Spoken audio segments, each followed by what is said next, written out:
प्रथम 2 कहानियों का वाचन है और तत्पश्चात आपके आशीर्वाद आप हमें प्रदान करेंगे। तो मैं स्वागत करती हूँ और जोरदार तालियों से आप सब स्वागत करें माननीय मुख्यमंत्री जी का कि आप सर्वप्रथम 2 कहानियों का वाचन करेंगे और उसके बाद हम सबको अपना आशीर्वाद प्रदान करेंगे।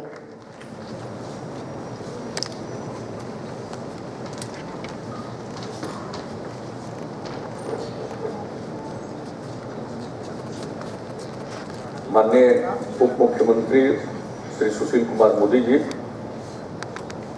माननीय शिक्षा मंत्री श्री कृष्णनंदन प्रसाद वर्मा जी, भवन निर्माण मंत्री श्री महेश्वर हजारी जी, समाज कल्याण मंत्री श्रीमती कुमारी मंजू वर्मा जी, लोक स्वास्थ्य अभियंत्रण मंत्री श्री विनोद नारायण झा जी, ITM विश्वविद्यालय ग्वालियर के कुलाधिपति और हम लोगों के पुराने साथी श्री रमाशंकर सिंह जी, श्री सोपान जोशी जी, बिहार सरकार के मुख्य सचिव श्री अंजलि कुमार सिंह जी, शिक्षा एवं स्वास्थ्य विभाग के प्रधान सचिव श्री RK महाजन जी, अन्य सभी यहाँ उपस्थित पदाधिकारीगण, शिक्षकगण, छात्र छात्राएं, विशिष्ट अतिथिगण, पत्रकार मित्रों, आप सबको मालूम है आज JP का जन्मदिन है और चंपारण सत्याग्रह के 100 साल पूरा होने के बाद हम सब जो पूरे बिहार में शताब्दी समारोह मना रहे हैं, उसी सिलसिले में भी आज का कार्यक्रम आयोजित है। गांधी जी 1917 में 10 अप्रैल को पटना आए थे। हमारा देश गुलाम था। 1750 में ईस्ट इंडिया कंपनी का प्रवेश हुआ इस देश में। आए तो थे व्यापार करने के लिए,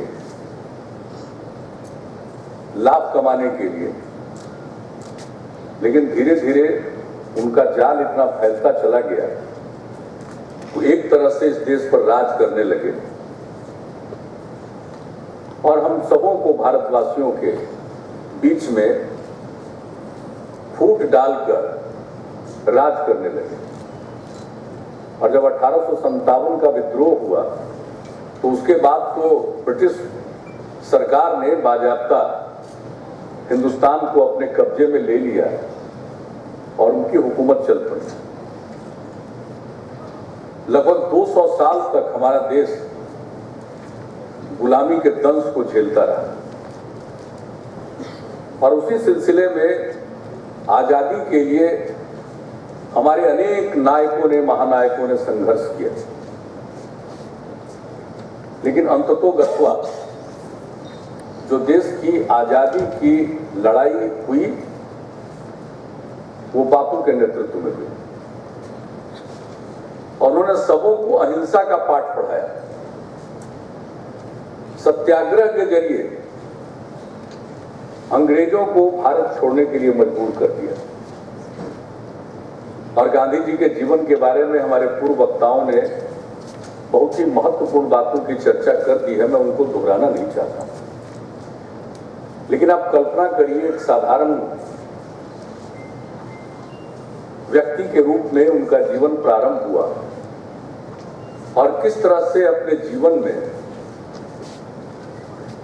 जो कुछ भी उन्होंने सबक सीखा, सत्य का मार्ग अपनाया।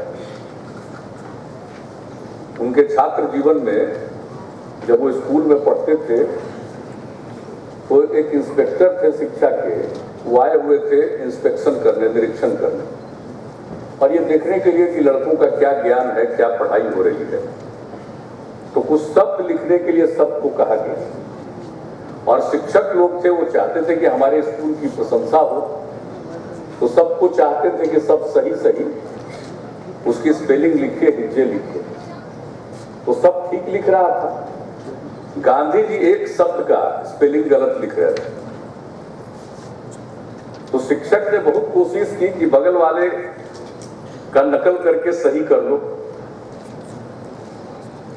पैर पर भी इशारा करके उन्होंने कोशिश की, लेकिन गांधी जी तो नहीं माने और उनको आश्चर्य हुआ कि एक शिक्षक कह रहा है कि तुम दूसरे की नकल करो।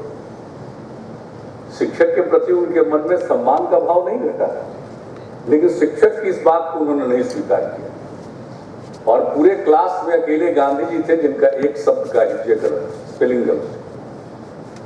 तो गांधी जी उस समय जब छात्र थे तब भी उन्होंने कहा नकल हम नहीं करेंगे, गलत रास्ते पर नहीं जाएंगे, और वहां से शुरुआत होती है। और सबने बता दिया, पढ़ने लिखने की बात, इंग्लैंड गए, बैरिस्टर बनकर आए, मुंबई में कोर्ट में हाजिर हुए, ठीक से बहस नहीं कर पाए, तो अंत में वो वहां से निकल गए, राजकोट चले गए और फिर उनके ही इलाके के कुछ लोग जो दक्षिण अफ्रीका में रह रहे थे, वहां उनका मुकदमा चल रहा था, उन लोगों ने इनको 1 साल के कॉन्ट्रैक्ट पर आमंत्रित किया। ये चले गए साउथ अफ्रीका, तो गए तो थे वकालत करने, लेकिन वहां जाने के बाद उनके जीवन में जो कुछ भी अनुभव हुआ, हर जगह पर वो अपने मार्ग से हटते नहीं थे, जिसको वो सही मानते थे उसी मार्ग पर चलने की कोशिश करते थे। वहां भी कोर्ट में गए थे तो अपना जो पगड़ी वो बांधते थे, वो पगड़ी बांधे हुए थे, कोर्ट में कहा कि आप पगड़ी उतारो, उतारने से इनकार कर दिया, कोर्ट के बाहर चले आए। तो ये सब जगह खबर आ गई वहां और गांधी जी की चर्चा प्रारंभ हो गई। और फिर गांधी जी तो बहुत अच्छे वकील के रूप में वहां प्रतिष्ठित हुए और एक ऐसे हिंदुस्तानी जो पढ़े लिखे थे वहां गए, लेकिन उनको जीवन में जो कुछ भी झेलना पड़ा, साउथ अफ्रीका की क्या स्थिति थी, दक्षिण अफ्रीका में किस तरह से भारतीयों के साथ भेदभाव किया जाता था, जो नस्लवाद था, काले और गोरे के बीच में जो फर्क वहां था, हर हिंदुस्तानी को वो कुली मानकर चलते थे और बड़ा अपमानित करते थे। गोरे लोगों के साथ वो चल नहीं सकते थे, वो ट्रेन से यात्रा कर रहे थे, फर्स्ट क्लास का ट्रेन का टिकट उनका था, उस डिब्बे में वो बैठे हुए थे। एक गोरा आया, उसने देखा ये कौन सा बैठा हुआ है हिंदुस्तानी, तो उसने शिकायत की और कहा ये कैसे बैठा हुआ है फर्स्ट क्लास में। तो आकर के टीटी ने कहा कि भाई आप उतरो, मना किया कि हमारे पास तो फर्स्ट क्लास का टिकट है, हम कैसे उतरेंगे। वो नहीं उतरा, नहीं उतरे, उतरने से इनकार किया और अंत में उनको ट्रेन से बाहर धक्का मारकर फेंक दिया गया, उनके सामान को फेंक दिया। और गांधी जी के जीवन में ये कितना बड़ा अनुभव था और कितना बड़ा परिवर्तन इस घटना ने लाया। उनको लगा इस प्रकार का भेदभाव, हम ट्रेन से यात्रा कर रहे हैं और वाजिब टिकट के आधार पर यात्रा कर रहे हैं, फिर भी यहाँ इतना भेदभाव है। ये जो भाव है और उसके चलते वहां उनको फेंका गया, तो उनके जीवन में इस घटना ने बहुत बड़ा परिवर्तन ला दिया। और जिस तरह से हिंदुस्तान के मूल निवासियों को जो वहां काम करने गए थे, कोई मजदूरी करता था, कोई व्यापार करता था, उसके साथ जिस प्रकार का भेदभाव, तरह तरह के वहां कानून बनाए गए, उनके वोट का अधिकार खत्म कर दिया गया। फिर कई प्रकार से और रजिस्ट्रेशन की बात आ गई। शादी विवाह, कोई अगर शादीशुदा है तब भी अगर वहां रजिस्ट्रेशन नहीं होगा तो उसका शादी अवैध मान लिया जाएगा, तरह तरह के काम कर। और इन सब के विरोध में गांधी जी खड़ा हुए और वहां के लोगों को गोलबंद किया, अहिंसा के रास्ते पर चलने का उन्होंने संदेश दिया। और ये जो सत्याग्रह की शुरुआत वहीं से हुई और उनको जेल कई बार जाना पड़ा और लोगों को भी जेल जाना पड़ा। लेकिन अंततोगत्वा जो गांधी जी का वहां प्रयोग था सत्याग्रह का, वो कामयाब हुआ और जो हिंदुस्तानियों के साथ भेदभाव के कुछ कानून बने थे उसको उनको वापस लेना पड़ा था। और तब गांधी जी तो लगभग 20 साल वहां रह गए थे और उसके बाद सफलता मिलने के बाद गांधी जी लौट कर आए, बीच में भी आए थे। और जब बीच में यहाँ पर आए थे और यहाँ आकर उन्होंने साउथ अफ्रीका की बुरी स्थिति के बारे में भारत में लोगों के बीच में अपनी बात रखी, तो जो बात रखते थे तो उसकी कई खबरें दक्षिण अफ्रीका में प्रकाशित होती। तो दक्षिण अफ्रीका के गोरे लोग और शासकों को यह लगता था ये आदमी जाकर हम लोगों के खिलाफ प्रचार कर रहा। तो जब गांधी जी लौट कर साउथ अफ्रीका गए थे तो उनको जो जहाज से वो उतरे थे पोर्ट पर, तो किस परिस्थिति का सामना करना पड़ा था उनको, उनके ऊपर हमला हुआ। तो यह सब झेलते हुए गांधी जी ने दक्षिण अफ्रीका में जो सत्याग्रह किया और उसका जो प्रभाव हुआ, यह अपने आप में बहुत बड़ी बात है। लोगों की इज्जत बहाल हुई और तब वो यहां आए। और यहां आने के बाद तो गोखले साहब ने कहा कि पूरा 1 साल पहले भारत घूम रहे थे, देख रहे थे, वो कुछ बोलते नहीं थे, लेकिन कहीं कहीं कुछ बोले तो कितनी। बनारस हिंदू यूनिवर्सिटी में मालवीय जी ने उनको बुलाया और वहां जो उन्होंने भाषण दिया, लोग सब परेशान उनके भाषण से। बिहार में चंपारण के किसान बहुत परेशान थे और नील की खेती होती थी, बहुत जमाने से नील की खेती होती थी। आप जानते ही हैं कि नीले रंग की जरूरत यूरोप में बहुत होती थी और 3 बुनियादी रंग है, लाल, पीला और ये आपका हरा और ये नीला। तो नीला रंग थोड़ा कठिन होता था, लेकिन यही नील की खेती होती थी और उसी से जो नीला रंग निकलता था उसका व्यापार होता था और चंपारण में ये खेती होती थी। तो धीरे धीरे जो ये जिस ईस्ट इंडिया कंपनी की बात हम पहले चर्चा की, और ये जो वहां के कारोबारी थे यहाँ आए और चंपारण में जो जमींदारी प्रथा यहाँ थी, तो जमींदारों की हालत खराब थी। अंत में उन्होंने गांव का गांव अपना बेच दिया नीलों से, जो नील का कारोबार करते थे। अंग्रेज लोग जो आए थे उनके हाथ उन्होंने गांव का गांव बेच दिया और उन लोगों ने बहुत ही उत्पात मचाया किसानों के साथ, जबरन खेती करने को मजबूर करते थे। 1 बीघा में 3 कट्ठा नील की खेती करनी है और उसको क्या कीमत देंगे ये नील्हे तय करते थे। और अगर कोई नहीं खेती करना चाहे तो उस पर मालगुजारी, कई तरह के टैक्स बहुत लगाए जाते हैं। और यही नहीं, उस समय जो चंपारण में अत्याचार हो रहा था वो तो विचित्र तरह की बातें थी। एक से एक तरह 44 प्रकार के टैक्स लगाए जाते हैं। यानी घर में शादी विवाह हो रहा है उस पर भी टैक्स लग जाता है, आप पूजा पाठ कर रहे हैं उस पर भी टैक्स लग जाता है। लेकिन अगर कोई नील्हा या अंग्रेज जा रहा है वहां पर, वो चाहे जिस वाहन से जाए उसके हिसाब से उस पर जो खर्च आता है उसके लिए भी टैक्स लगाते थे कि इसके खर्च को पूरा करने के लिए टैक्स चाहिए, तरह तरह का। आज के युग में तो कोई सुनकर अचरज में पड़ेगा, ऐसी स्थिति थी। वहां के लोगों ने विद्रोह किया था, हंगामा मचा था, लेकिन उसमें कामयाबी नहीं मिली। और वहीं के किसान थे राजकुमार शुक्ला और एक पत्रकार थे मुनीश साहब, वो हमेशा लिखते थे। और राजकुमार शुक्ला जी ने पूरी कोशिश की, वो लखनऊ में कांग्रेस के अधिवेशन में भी गए थे, वहां पर उन्होंने अपनी बात रखी और 1916 में गांधी जी से उन्होंने आग्रह किया, सब नेताओं से मिले, लेकिन गांधी जी से उन्होंने कहा कि भाई चंपारण में ऐसी स्थिति है किसानों की कहा कि आप चलकर देखिए। गांधी जी से कहा तो गांधी जी ने कहा कि आपकी बात हमने सुन ली, लेकिन जब तक हम खुद नहीं देखेंगे तो इस पर तो कोई बात हम कह नहीं सकते। तो उन्होंने बहुत बार बार उनको आमंत्रित किया कि आप चलिए और उनके पीछे पड़े रहे। गांधी जी जहां जा रहे थे, कानपुर पहुंचे, वहां पर पहुंच गए कि भाई आप समय दीजिए। तो अंत में गांधी जी ने उन्हें वचन दे दिया था कि हम चलेंगे जरूर। तो फिर अंत में उन्होंने तय किया कि मैं कलकत्ता जाने वाला हूं और वहां के बाद मैं चलूंगा।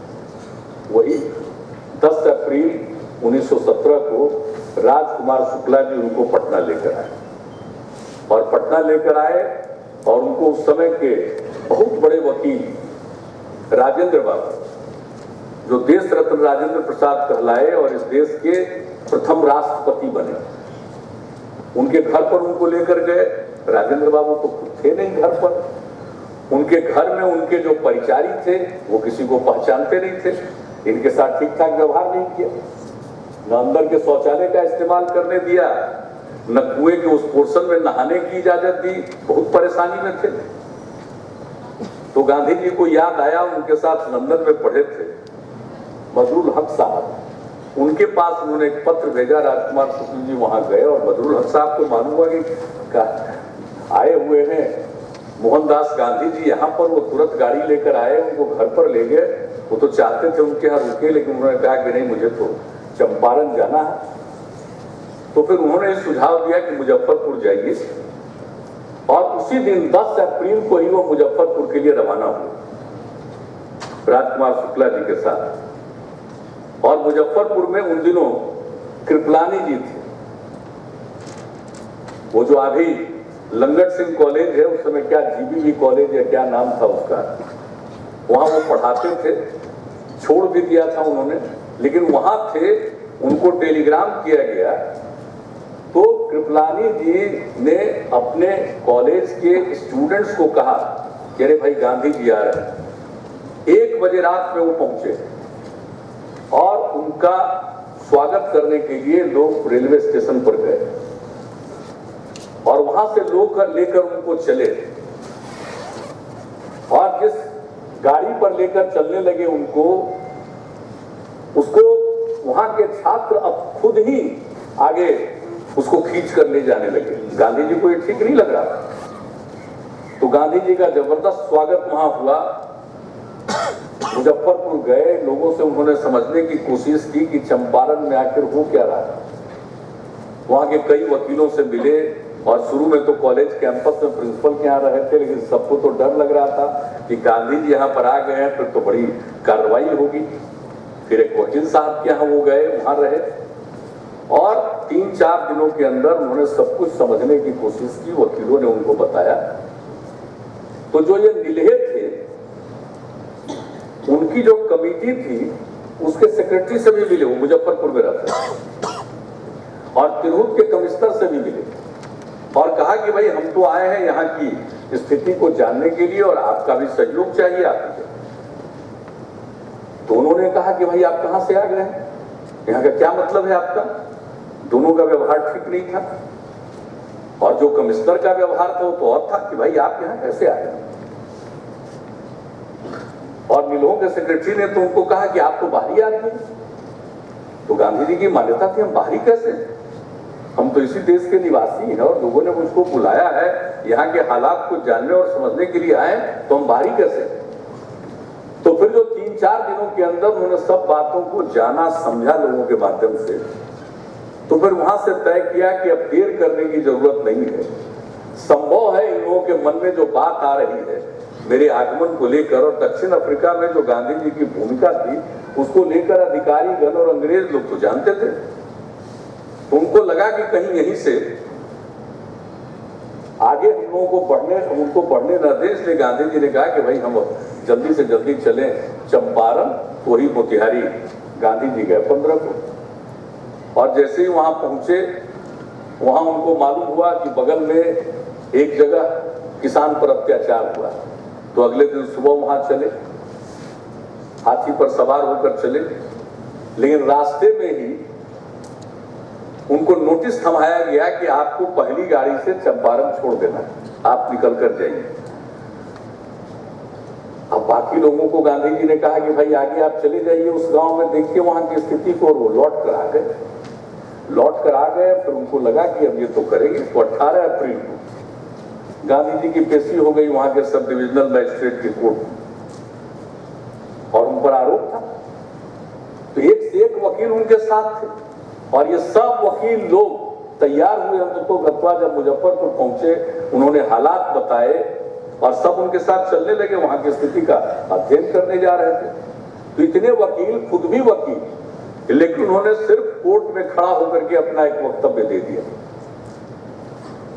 और कहा कि भाई हम तो यहां पर आए हैं, हम कोई सरकार की आज्ञा का उल्लंघन नहीं करना चाहते हैं, लेकिन मेरे अंतरात्मा की आवाज है, उसका भी उल्लंघन नहीं कर सकते। हम तो यहाँ की स्थिति को जानने और समझने के लिए आए हैं, तो हम तो नहीं जा सकते हैं स्वेच्छा ये जगह छोड़कर, और आपको जो लगे वो सजा दीजिए।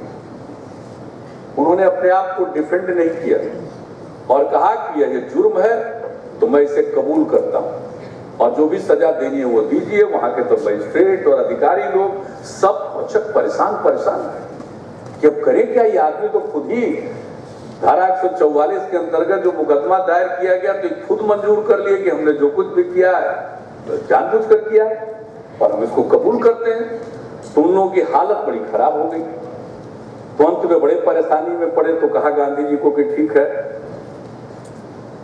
कोई इस पर बहस होता है, इन्होंने खुद स्वीकार कर लिया है। तो मजिस्ट्रेट ने कहा कि ठीक है, इस पर फैसला बाद में होगा, आपको आज हम छोड़ देते हैं, लीजिए मुचलके पर। तो उन्होंने कहा कि भाई हम तो कोई जमानत नहीं लेंगे, हम कोई जमानत लेने वाले नहीं।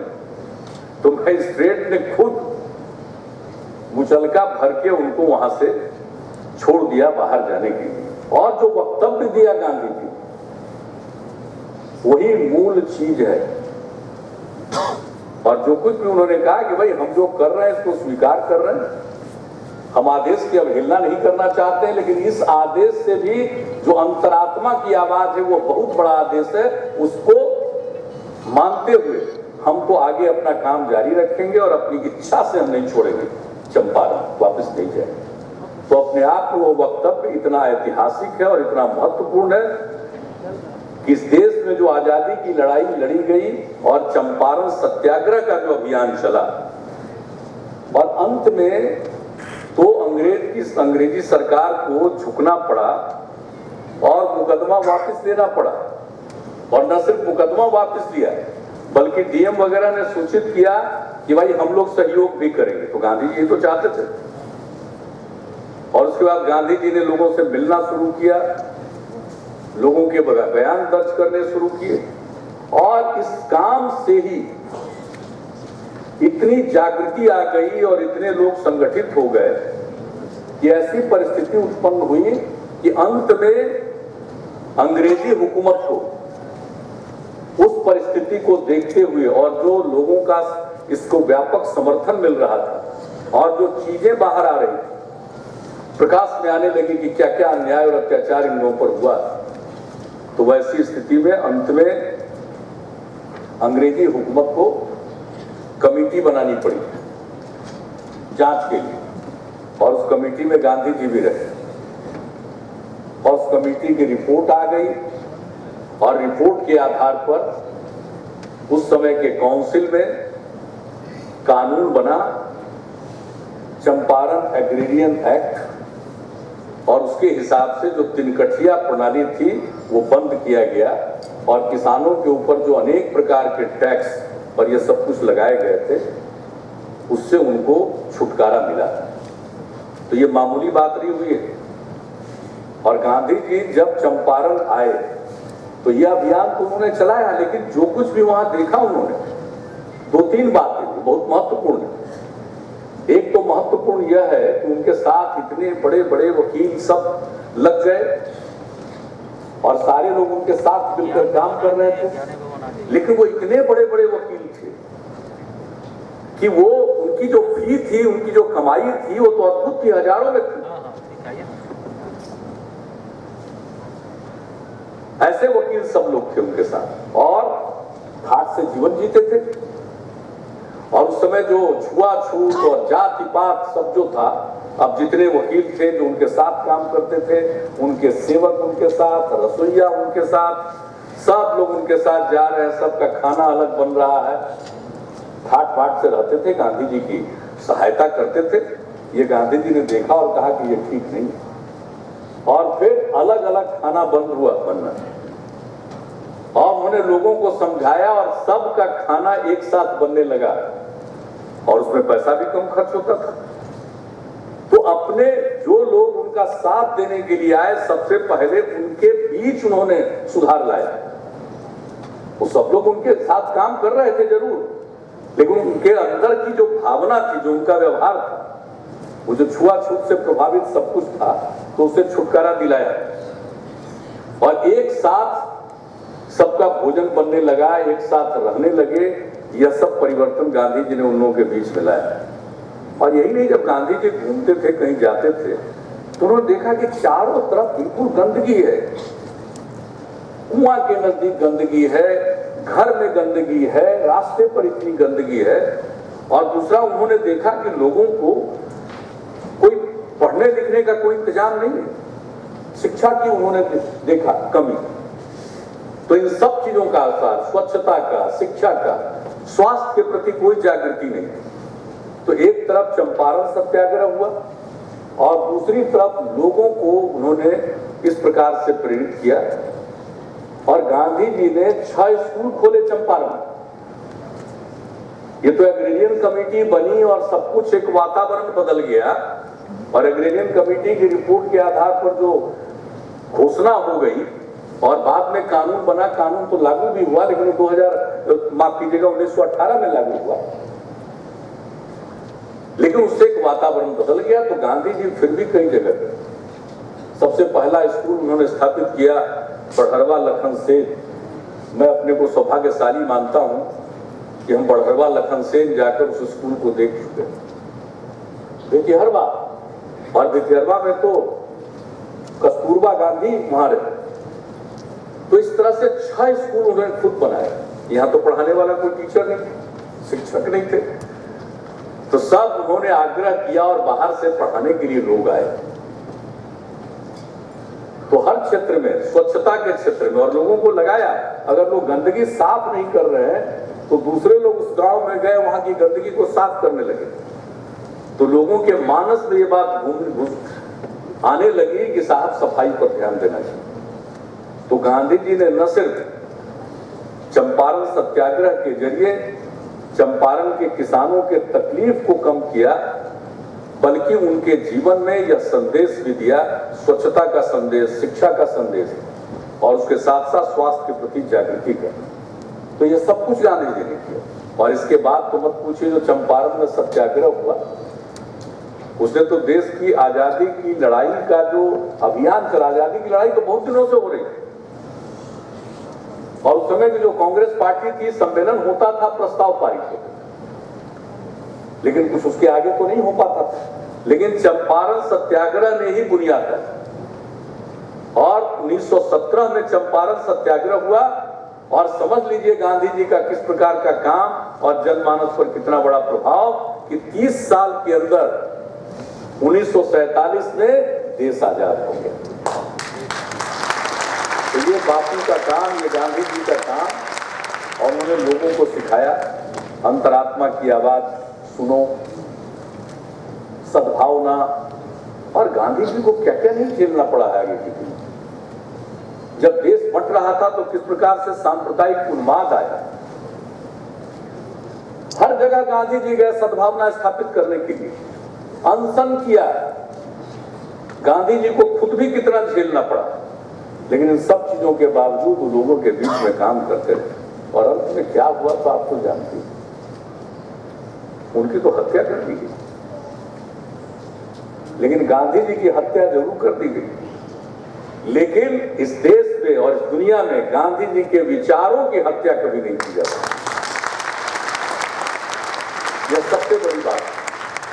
और जब चंपारण सत्याग्रह का 100 साल पूरा होने पर हम लोगों ने शताब्दी समारोह मनाना शुरू किया, तो इसी स्थल पर ये जो सम्राट अशोक कन्वेंशन केंद्र के अंतर्गत ये जो ज्ञान भवन है, इसका ही आप जहां आज बैठे हुए हैं, 10 अप्रैल को इसी साल हम लोगों ने गांधी जी पर राष्ट्रीय विमर्श का आयोजित किया। उनके विचारों पर देश भर के जाने माने विद्वत जन आए, गांधी जी के विचारक आए, एक्टिविस्ट आए और उन्होंने अपना विचार व्यक्त किया।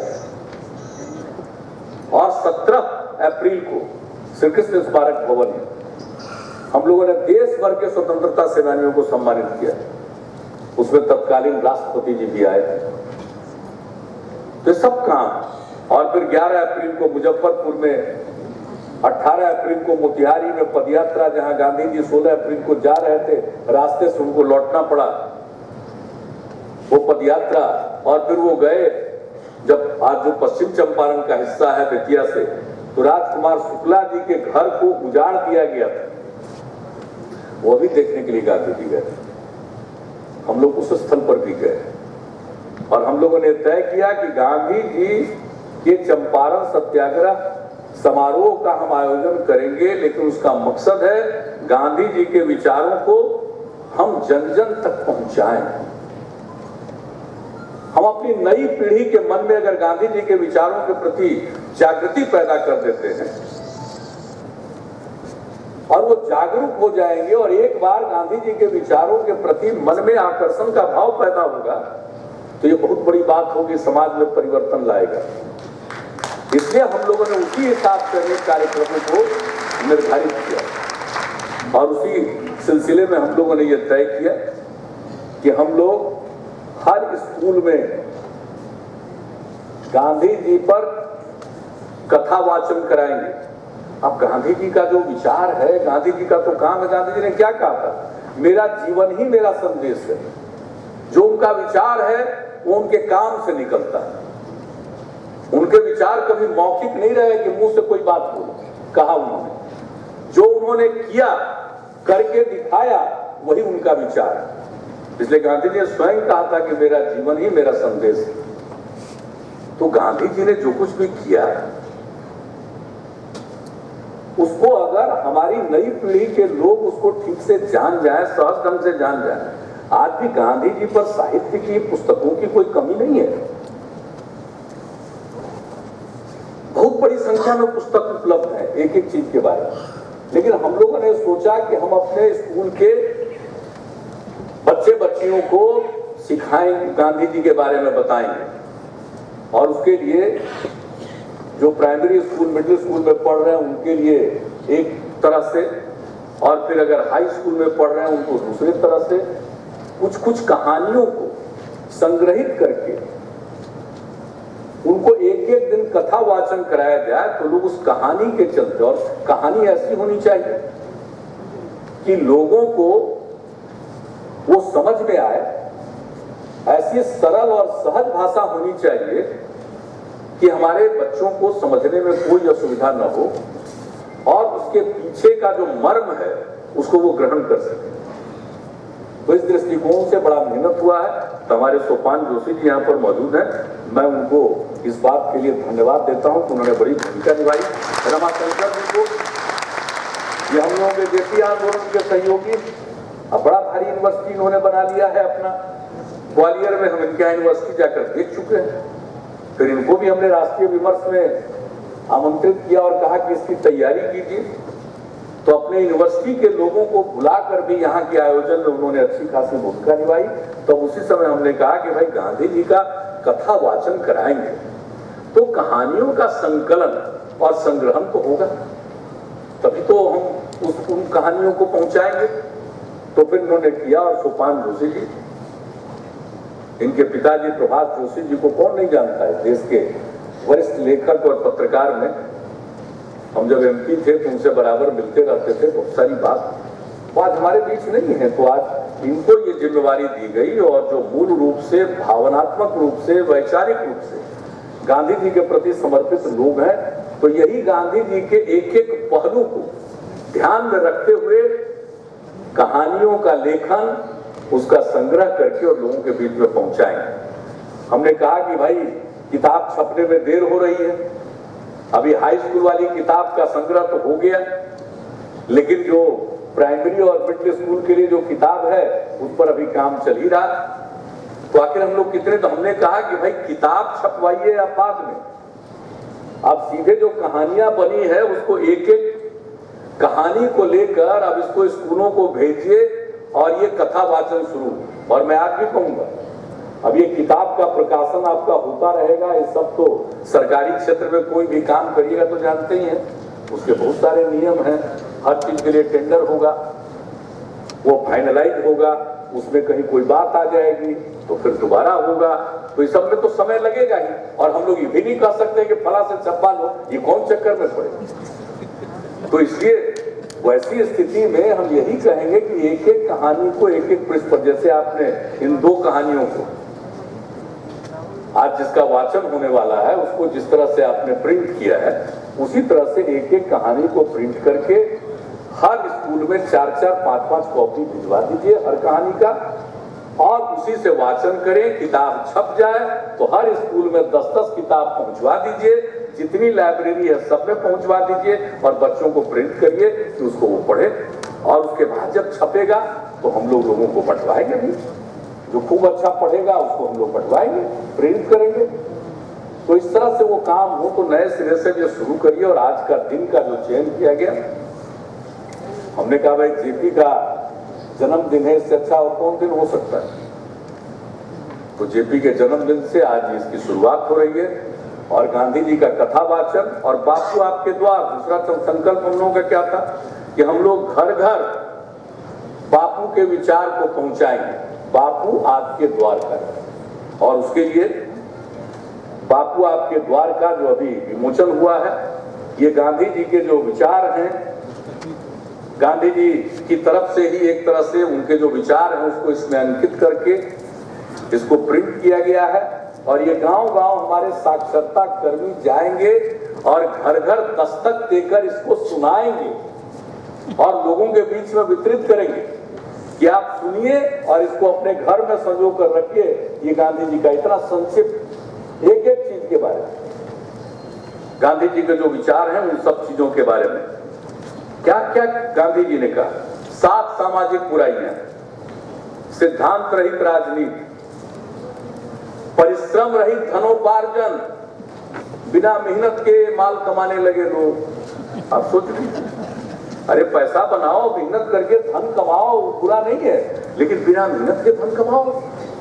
तो गांधी जी ने क्या कहा, सिद्धांत रहित राजनीति,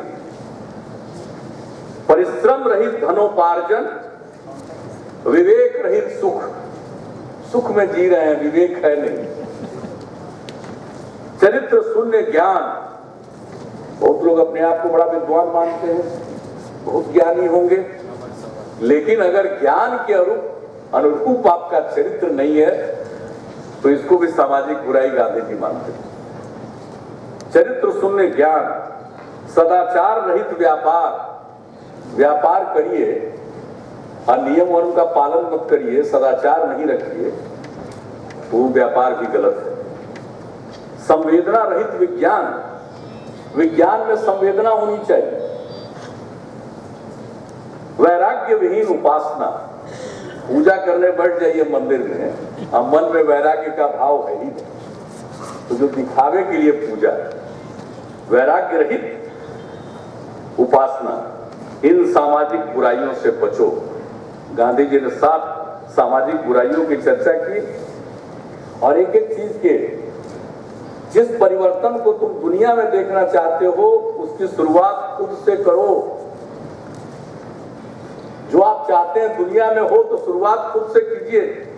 तो एक एक चीज जो गांधी जी के मौलिक विचार है और जो उनके कर्म पर आधारित है, उनका जो ऑटोबायोग्राफी है, आत्मकथा है, माई एक्सपेरिमेंट विथ ट्रूथ, सत्य का जो उन्होंने प्रयोग किया है उस पर आधारित है। उन्होंने खुद भी कहा कि जैसा मैंने पहले भी कहा, मेरा जीवन ही मेरा संदेश है। तो गांधी जी के जीवन के बारे में लोग जाने। गांधी जी को कौन नहीं जानता, गांधी जी को सब जानता है। गांधी जी की तो खूब इज्जत करता है। अब मूर्ति बहुत जगह लग गई, अब धीरे धीरे लोगों के मन में जा रहा है कि गांधी जी भी भगवान है। आप भगवान मान लीजिएगा, उसका क्या उसका मतलब होता है जानते हैं ना? भगवान है, खूब दंडवत करिए, पूजा करिए, अब कुछ मत जानिए इनका विचार क्या है।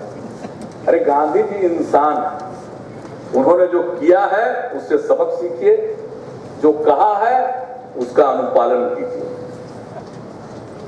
तो गांधी जी के प्रति तो सबके मन में सम्मान है, लेकिन सम्मान इस प्रकार का है पूजा जैसा। गांधी जी इसके पक्षधर नहीं थे। जो उनके विचार हैं उनको समझिए और अपनाने की कोशिश करिए, अंतरात्मा की आवाज पर चलिए। तो ये गांधी जी ने बताया। तो इसके लिए जरूरी है कि इनके विचार को हम लोग सब तक पहुंचाएं, अपने बच्चों तक पहुंचाएं, हर घर तक पहुंचाएं। और मेरी तो अपनी मान्यता है कि अगर 10-15% भी नई पीढ़ी के लोग अगर गांधी जी के विचारों से प्रभावित हुए और उसको उन्होंने आत्मसात कर लिया तो हमारा बिहार ही नहीं पूरा देश बदल जाएगा, ऐसा मेरा विश्वास है। और इसलिए हम लोग इस काम को कर रहे हैं। तो अब तो सबसे पहले बहुत कुछ हो गया, थोड़ा उसके बाद भी कुछ कहेंगे, लेकिन अभी कथा वाचन कर दे पहले।